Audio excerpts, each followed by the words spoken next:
houses of Hindus being attacked. 400 dead days after protest against Sheikh Hasina gripped the country. Prime Minister Sheikh Hasina, who fled to India, remained a new interim government led by...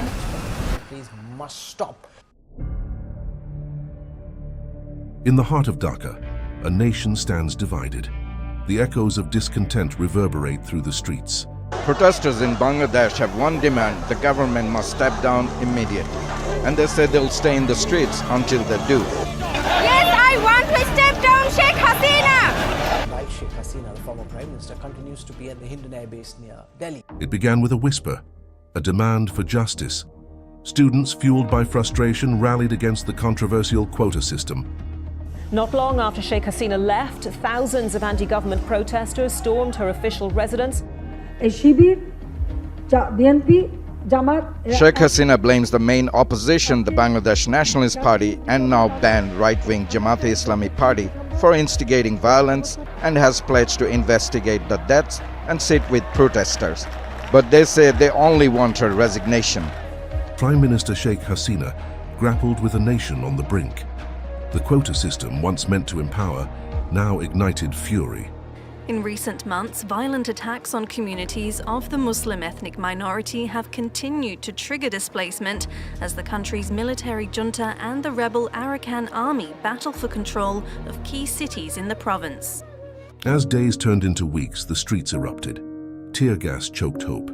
Families mourned lost sons and daughters. Address declaring that attacks on minorities must stop. 400 dead and counting. Hasina faced a choice: cling to power or listen to the people. Her decision would alter Bangladesh's destiny.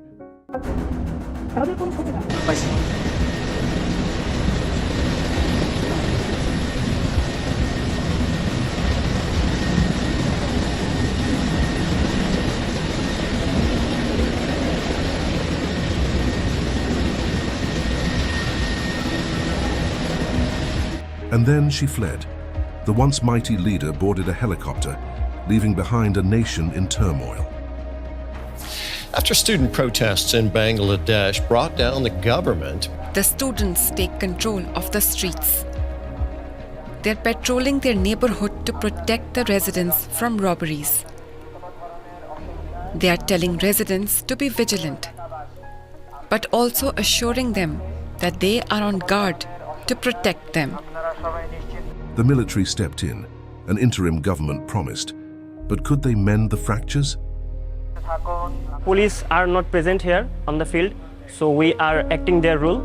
As the country's military junta and the rebel Arakan army battle for control of key cities in the province.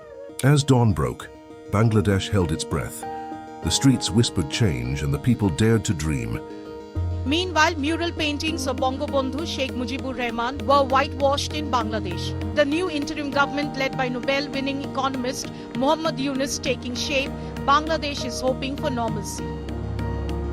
In the silence, hope ignited, a fragile flame that would shape the nation's future.